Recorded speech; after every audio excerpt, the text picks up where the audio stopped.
వివిధ రచయితలు సుదీర్ఘకాల వ్యవధిలో రచించిన స్థుతులు మరియు ప్రార్థనల సమాహారం కీర్తనలు. ఇస్రాయేలు ఆరాధనలో ముఖ్య భాగమైన ఈ కీర్తనలు కాలక్రమేణా లేఖనాల్లో భాగమయ్యాయి. పలు ఇక్కట్లో విభిన్న భావోద్వేగాలతో దేవుని శరణు కోరిన వారు సహాయాన్ని, కాపుదలను, రక్షణను, క్షమాపణను అర్థిస్తూ చేసిన మనవులు. దైవాశీర్వాదాల కొరకు కృతజ్ఞతాస్తుతులు, శత్రు సంహారం కోసం విన్నపాలు ఈ కీర్తనలో ప్రధానంగా కనిపిస్తున్నాయి.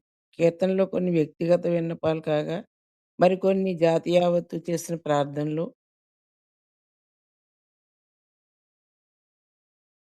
కీర్తనలు మనిషి అంతరంగంలోని అర్థతలంపులు కాగా, మరికొన్ని దేవుని ప్రజల అవసరాలను, అనుభూతులను వెల్లడించే విజ్ఞాపనలు. ఈ గ్రంథంలో 150 కీర్తనలు 5 సంగ్రహాలుగా ప్రస్తావించారు. మొదటిది ప్రథమ స్కందము, ద్వితీయ స్కందము, తృతీయ స్కందము, చతుర్థ స్కందము, పంచమ స్కందము.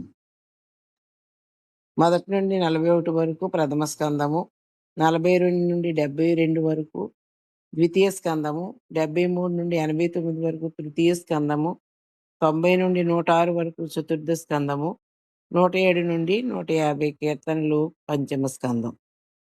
మొదటి కీర్తన.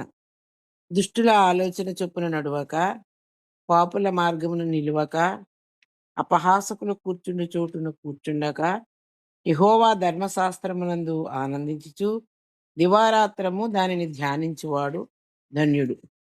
అటివాడు అతడు నీటి కాలువల యారున నాటబడినదే, ఆకువాడక తన కాలమందు ఫలమిచ్చి చెట్టు వలె ఉండును. అతడు చేయునదంతయు సఫలమగును. దుష్టులు అలాగుననుండక గాలి చెదరగొట్టు పొట్టువలే నుందురు. కాబట్టి న్యాయ విమర్శలో దుష్టులను, నీతిమంతుల సభలో పాపులను నిలువరు. నీతిమంతుల మార్గము యెహోవాకు తెలియను, దుష్టుల మార్గము నాశనమునకు నడుపు.